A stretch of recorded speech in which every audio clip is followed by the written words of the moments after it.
Yo me llamo Álvaro y voy a ser las veces, o el papel, mejor dicho, de la editorial que ha publicado el libro que nos está contando aquí esta tarde. No porque sea de los que dirige la editorial, pero esta editorial, que es La Linterna Sorda, se ubica en Madrid. Tenían bastante complicado pues estar aquí esta tarde y han delegado en mí esa función, espero que con buen criterio. Porque bueno, estoy muy unido a ellos desde que empezaron con esta historia de La Linterna Sorda y conozco muy bien su trayectoria y conozco muy bien su presente e incluso su futuro, ¿no? Entonces, bueno, me ha tocado a mí presentar un poco el acto y a las personas que me rodean, ¿no? A mi derecha tengo al traductor de este libro, ¿no? De Escucha Hombrecillo, de Willem Reich, y a mi izquierda tengo a Antonia Graz, que es psicólogo y presidente del Colegio de Psicología de aquí de Córdoba. Bueno, como decía, me toca hablar un poco de la editorial que publica este libro. Comentaba, la editorial se llama La Linterna Sorda, se ubica en Madrid, es una editorial que lleva funcionando unos 7 o 8 años. La dirigen personas muy vinculada a los movimientos sociales y a la contracultura madrileña, pues desde finales de los años 70, personas con mucha trayectoria. Y el origen de la editorial está en una revista, una publicación que empezaron a sacar hace unos 10-12 años, llamado Tiempos Salvajes, y a raíz de esa revista salió ya la idea de empezar a publicar algunos libros, ¿no?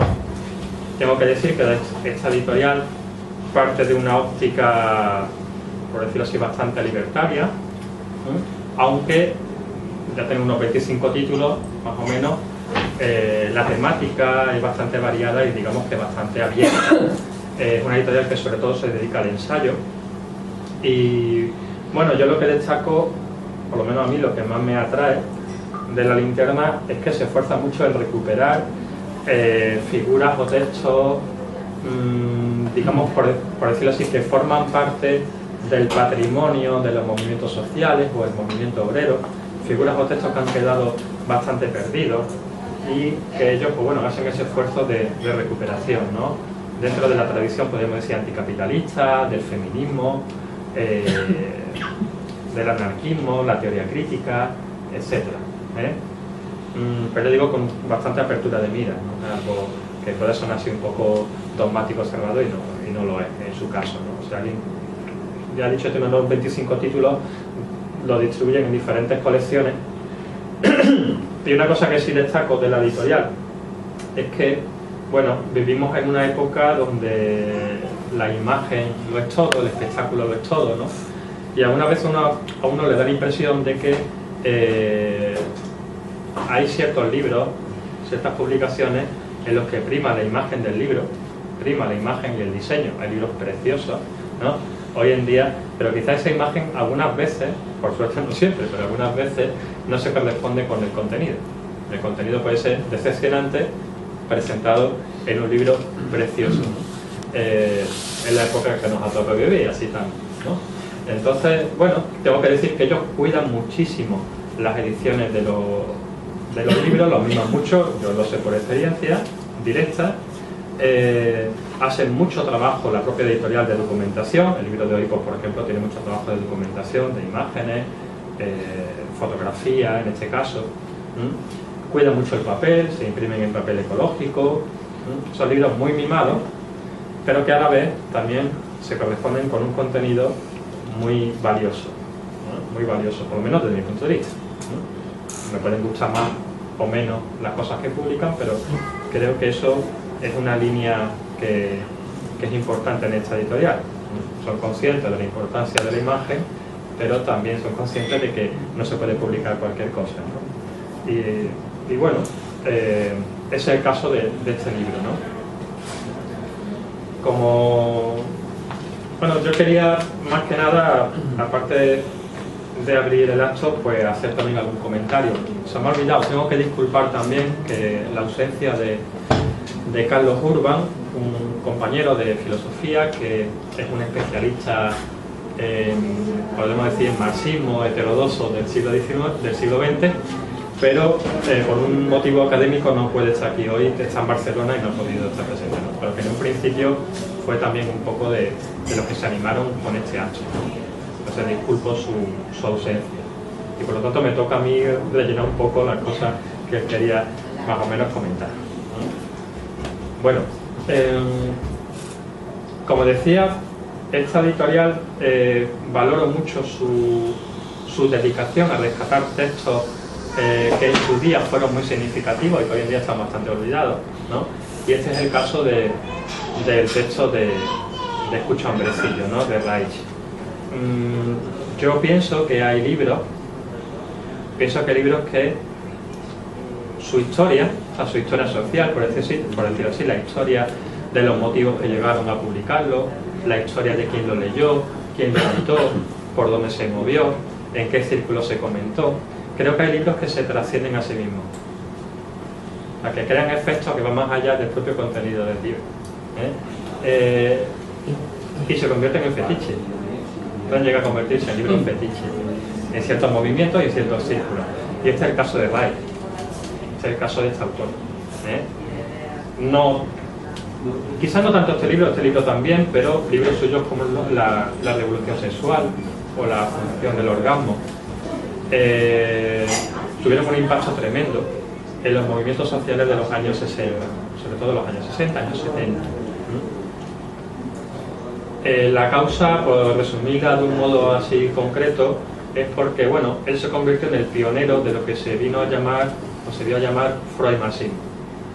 El Freud-marxismo, digamos que Reich junto a Erich Fromm y Herbert Marcuse,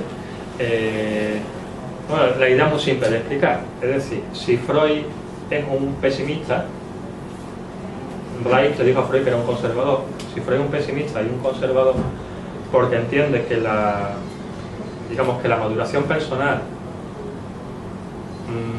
conlleva la frustración, es decir, o está inevitablemente ligada a la frustración, porque digamos que el precio que pagamos por vivir en sociedad implica interiorizar normas y prohibiciones que nos llevan a frustrar nuestro principio del placer. Entonces, inevitablemente los adultos somos gente, estoy simplificando, ¿no? Con perdón de los adultos, inevitablemente somos gente frustrada, y para Freud eso es inevitable. Pues el freud-marxismo, obviamente con las herramientas de Marx, del materialismo histórico, pues propone, pues bueno, si el problema es la sociedad, que es una sociedad represiva, cambiemos la sociedad y busquemos una sociedad menos depresiva que, digamos, deje fluir libremente el deseo, por decirlo así, ¿no? Claro, esa corriente, joder, si queréis entrar, esa corriente freud-marxista impregnó los movimientos, ya dicho, sociales de los años 60, con efervescencia, y sobre todo se nota en el mayo del 68. El mayo del 68, por decir una fecha simbólica, porque no solamente el mayo del 68, sino todo lo que se movió en aquellos años, ¿no? Es cierto que Wilhelm Reich ya es bastante conocido en las juventudes socialistas desde los años 30, no solamente por los hippies de los 60 y tal, sino bastante conocido ya antes.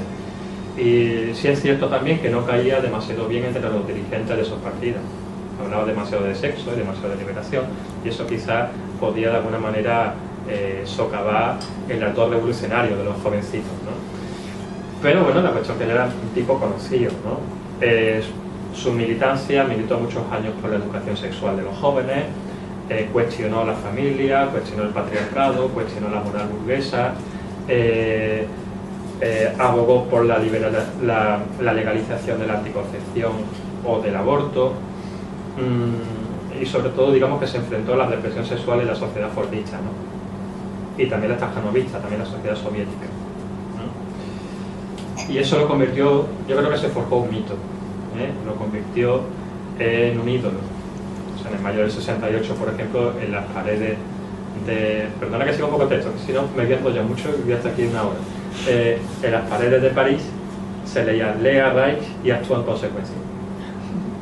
Se cuenta que en Berlín, en disturbios, también en el 68 en una comuna, en una serie de comunas que se montaron en Berlín, pues los jóvenes tiraban el libro de Reich a la policía a la cabeza, ¿no? Es decir, se convirtió en un mito. Igual ni se lo habían leído, pero Reich justificaba muchas cosas, ¿no? Bueno, en España se empezó a mover sus textos en los años 60 en círculos clandestinos, de las incipientes comisiones obreras, los primeros grupúsculos marxistas o comunistas, insisto, no estaba bien dicho, por los dirigentes de estos partidos, quizá los jóvenes al leer a Reich o hacerse partícipe de toda esa historia de la revolución sexual que él promulgaba y era un poco el referente, o quizá pensaban demasiado en orgías y en marihuana y menos en la lucha de clases, ¿no? Lo que pasa, pienso yo, que estos dirigentes de estos partidos, asustados con sus jovencitos, pues quizá no han comprendido una cosa importante de Reich, y es que no hay revolución social sin revolución sexual, y viceversa. La lucha de clases tiene que ir unida a una lucha por la liberación, ¿no?, de nuestra represión, etc. Desde entonces, a partir de los 70, la difusión de este autor tiene como un doble canal. Hay un canal, por decirlo así, no comercial, alternativo, no sé muy bien cómo llamarlo, y entonces los textos de Wilhelm Reich en diferentes tiempos ha sido más o menos fácil encontrarlos fotocopiados, parte de los libros de los capítulos grapados, en círculos, pues no sé, hablo de centros sociales ocupados, ateneos libertarios. Yo por lo menos lo conocí por esa vía, ¿no? En concreto, pues por ejemplo, el libro de Escucha Hombrecillo lo publicó una editorial, me he traído la edición, una editorial de Barcelona a finales de los 90. Para mí siempre ha sido Escucha Pequeño Hombrecito, porque con el título que se tradujo del año 99, es una traducción mexicana que quizá después Juan nos habla de esto. Esa es una vía poco accesible, digamos, al gran público, y la otra vía fue una vía comercial, pero que fue muy corta, porque se editó en los 70, en el 78, ¿no? Creo que fue, lo editó Bruguera, una edición de una traducción argentina. Se reeditó, lo de este libro, ¿no? Se reeditó a principios de los 80 y después ya han pasado 30 años sin que este libro vuelva a reeditarse. Nos ha dicho que valoro este papel de esta editorial de rescatar libros que ya son bastante complicados de encontrar. Bueno, como he dicho, el libro yo lo considero un libro fetiche de la contracultura, pero más allá de ese valor simbólico o aurático, es un libro muy interesante. Es un libro escrito por una persona que está cabreada, pienso yo, que está enfadada, que está ya, no sé, ha desarrollado una personalidad bastante maníaca. Tiene un toque, creo que Juan va a hablar de eso luego, un toque neonietzscheano importante. Es un libro hecho a golpes, sale de eso, ¿no?, de rabia y frustración, porque es una persona que está harta de que la echen de todos los sitios, que está harta de que la expulsen de un montón de sitios. Freud lo consideró su discípulo predilecto, pero al final acabó mal con él y públicamente declaró que no estaba de acuerdo con sus teorías. Ya he dicho, Reich consideraba a Freud un burgués conservador. Freud acabó diciéndole: tú estás loco, vete que te analicen por ahí. De hecho se fue a Berlín haciéndole caso a Freud. Militó en el Partido Comunista, promovió la creación, por ejemplo, de dispensarios entre Berlín y Viena de, bueno, consultas de educación sexual para los jóvenes. Hablo del año 30, 32, 33. Llegan los nazis al poder en Alemania, se tiene que ir. Él ya para entonces ha publicado La Revolución Sexual, donde habla, por ejemplo, de lo importante es que los adolescentes tengan una sexualidad sana, un montón de temas que en la época eran una bomba, ¿no?, si uno se pone en aquel sitio, ¿no? Entonces, a los psicoanalistas, a la asociación psicoanalista que está dirigida, ¿no?, un poco tiene el núcleo en Viena, Reich no les cae bien por su militancia política, por sus propias teorías, que se sabe que es un psicoanalista heterodoxo. No me voy a meter ahí, después ya supongo que Antonio hablará. El Partido Comunista tampoco le gusta por lo que he dicho, porque habla de sexo y cosas de esas. Lo expulsan de la Asociación Psicoanalítica, lo expulsan del Partido Comunista, hace un periplo por los países nórdicos, Dinamarca, Noruega, Finlandia, vive en Inglaterra un tiempo y en el 39 se instala en Estados Unidos. Y ahí va a empezar otras persecuciones, la tercera en la Comintern, o sea, la NKVD de Stalin, lo tiene vigilado. Hace poco vi unos documentos que se han desclasificado, tremendo, ¿no? De cómo lo tenían más que espiado a este hombre, ¿no? El FBI, los lobbies farmacéuticos norteamericanos, porque se pone a investigar una curación para el cáncer.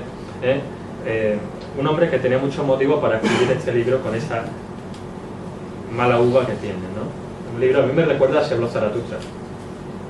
Nietzsche escribió a Cielo Zaratustra cuando le pide matrimonio a Luz Salomé. Luz Salomé le dice: vete por ahí que yo me voy con tu mejor amigo. Y Nietzsche se mete en una cabaña y en 10 días escribe a Cielo Zaratustra, ¿no? Pues me recuerda a eso, ¿no? Bueno, el subtítulo, Discurso sobre la mediocridad, me ha avisado la gente de la editorial, que no se me olvide, que lo han añadido ellos. No sé si también tú has opinado sobre... Ellos me han dicho que han añadido que esta edición añade lo de discurso sobre la mediocridad. Bueno, eso me han comentado. Les quería decir algo, ¿no? El tema de la mediocridad es uno de los temas que atraviesa el libro, ¿no? Es decir, el tema de la mediocridad en la sociedad de masa, ¿no? La época que le toca vivir es un tema que estaba muy en boga, ¿no? Él, el tema de las masas, ya había empezado a investigarlo hacía tiempo, antes de este libro. Escribe un libro que me parece muy valioso, Psicología de masa del fascismo, lo publica en 1933. Unos años antes, Ortega y Gasset, la versión de las masas, él describe, creo que al hombre masa muy bien. Dice: el hombre masa es aquella persona, el hombre, que no se ocupa de sí mismo y que no proyecta su vida, sino que prefiere que su vida se la proyecte. Lo que pasa con Ortega, bueno, y Ortega reivindicaba por la vía de Nietzsche una salida liberal, por el liberalismo, ¿no?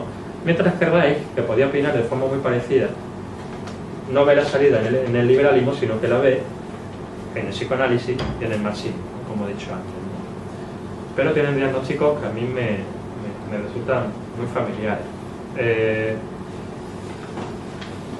Definitivamente, de todas formas, este no es del marxismo, pero en el libro de Reich ajusta cuenta con el fascismo y ajusta cuenta con el marxismo. El marxista, sí, en los años 20 sí lea más, pero después creo que poco, y disentía mucho con la Unión Soviética. Bueno, y en el libro se ve perfectamente. Bueno, yo para ir acabando quería plantear una reflexión personal, al hilo de lo que estoy diciendo, de todo este tema, ¿no? Es decir, yo hace días, pensando qué quería decir, me planteaba qué sentido tiene leer sobre la revolución sexual o reivindicar a Wilhelm Reich en una época como la nuestra. Es decir, una época pornotópica. Yo cojo el móvil ahora, le doy un clic y tengo un sinfín inabarcable de imágenes sexuales explícitas, por ejemplo, ¿no? O, no sé, una época donde por ejemplo, los compromisos estables entre personas es cosa de gente sosa, de gente amargada, no sé. Y se usan hombres y mujeres muchas veces quizás como clines, Yo creo que quizás por eso, dicho eso, la obra de Reich puede tener mucho sentido en una sociedad industrial, una sociedad fordista, con la moral, digamos, inhibidora o represora del deseo, ¿no? Que a esa sociedad le acompaña. Podría haber pasado, pero bueno, depende de en qué sitio estemos, tenemos una sociedad así, ¿no? Y cuyos resultados pues son conductas o personalidades neuróticas, histéricas o doble moral, ¿no? O doble moral. A eso es que lo llama el capitalismo del látigo, la sociedad industrial, fordista, ¿no? Capitalismo del látigo. Ese capitalismo del látigo, algunos dicen que fue imperante hasta la fecha simbólica de mayo del 68. capitalismo del látigo con puritanismo y provisión del deseo, etc., ¿no? Y que, por tanto, a ese capitalismo se le opuso una sociedad liberada de sus constricciones, de esa represión, ¿no? Por ejemplo, Van Eycken es un situacionista. Reich influye mucho en los situacionistas que están metidos en el meollo del mayo del 68 de París. Van Eycken dice: no queremos una sociedad donde la posibilidad de morir de hambre se cambie por la posibilidad de morir de aburrimiento. Claro, queremos disfrutar, por decirlo así, ¿no? O sea, yo pienso que estos movimientos de los años 60 en cierta forma fracasaron en lo político, es decir, no asaltaron los cielos, por lo menos en su versión maximalista fracasaron, pero no fracasaron tanto en lo cultural. Pero no fracasaron tanto en la cultural, digo con una reflexión un tanto personal, por la capacidad del capitalismo para apropiarse de lo que en un principio se le opone. Quiero decir, por ejemplo, hay gente que defiende que el mayo del 68 trajo un nuevo espíritu del capitalismo. Trajo o construyó un nuevo espíritu del capitalismo. Se dejó de lado el látigo, por lo menos en algunos sitios, se dejó de lado el látigo, y por ejemplo, a los jóvenes de las ciudades, pues los 80, por hablar de España, pues nos trajo las piruletas, los tripis, a las jedinaramas y cosas así, ¿no? Y libertad sexual. Aparentemente una libertad sexual sin parangón en la historia, ¿no? Yo pienso que el capitalismo del látigo y el capitalismo de la piruleta no se excluyen, sino que se apoyan, no se monta sobre el otro, realmente. No es posible el capitalismo de la piruleta sin capitalismo del látigo, ¿no? Para que nosotros aquí podamos ser muy modernos, pues hace falta gente sometida con un látigo en otro sitio. En otro sitio, ¿no? Pero claro, la crisis económica, desde hace unos años, la crisis económica trae el látigo otra vez, o está trayendo otra vez ese capitalismo del látigo. Entonces quizás estamos en un momento de, por ponernos marxistas, en un momento de síntesis, látigo y piruleta. Entonces me estoy explicando, látigo y piruleta, ¿no? Que no sé muy bien a qué va a dar, pero quizás, no sé si llamarlo el capitalismo hipster o algo así. No sé, el capitalismo del empresario de uno mismo. O sea, por dentro soy o funciono como una sociedad fábrica taylorista sometido a un montón de exigencias, y por fuera tengo que ser o aparentar, no sé, ser un Superman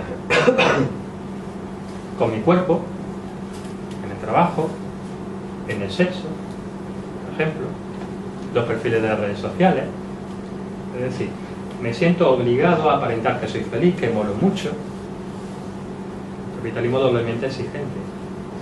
Doblemente exigente. Entonces, en ese sentido, o sea, mis dudas son: ¿realmente somos tan libres o estamos tan liberados? No lo sé. Tengo mis dudas. Porque yo creo que Reich nos enseña mucho a preguntarnos esto bien. Quizá tan represivo es la inhibición, la prohibición, por ejemplo, la culpa por tocarme o la culpa por tener relaciones sexuales, como la obligación de exhibición. Es decir, la culpa por no tocarme demasiado, o no tener demasiadas relaciones sexuales, o no tenerla como Nacho Vidal, o no tener un cuerpo con un capital erótico tremendo. Creo que tan chungo puede ser una cosa como la otra, ¿no? Entonces, ¿por qué me parece muy valioso la obra de Reich? Me parece muy valioso este libro, por lo menos lo que yo más valoro, porque Reich nos dice que tenemos que querernos, que tenemos que darnos afecto, que tenemos que darnos cariño, que la falta básica de afecto que tenemos crea individuos autoritarios, o crea individuos inseguros de sí mismos, o demasiado individualistas. Y eso siempre es caldo de cultivo, pues, bueno, ¿no?, de situaciones de dominación, de una forma o de otra. Entonces, yo creo, esto ya lo decía Erich Fromm en El arte de amar, a Erich Fromm creo que le caía bien Reich. En El arte de amar dice: ya el amor ya se ha perdido, porque las relaciones íntimas se miden en términos económicos. Y la gente cada vez piensa más en una relación personal con tu pareja en términos económicos, de inversión, coste y beneficio. Entonces, la reivindicación del afecto creo que es lo más valioso que tiene RAE, por lo menos desde mi punto de vista, ¿no? Y este libro pues es uno de los temas que también aparece. Me callo ya. Gracias.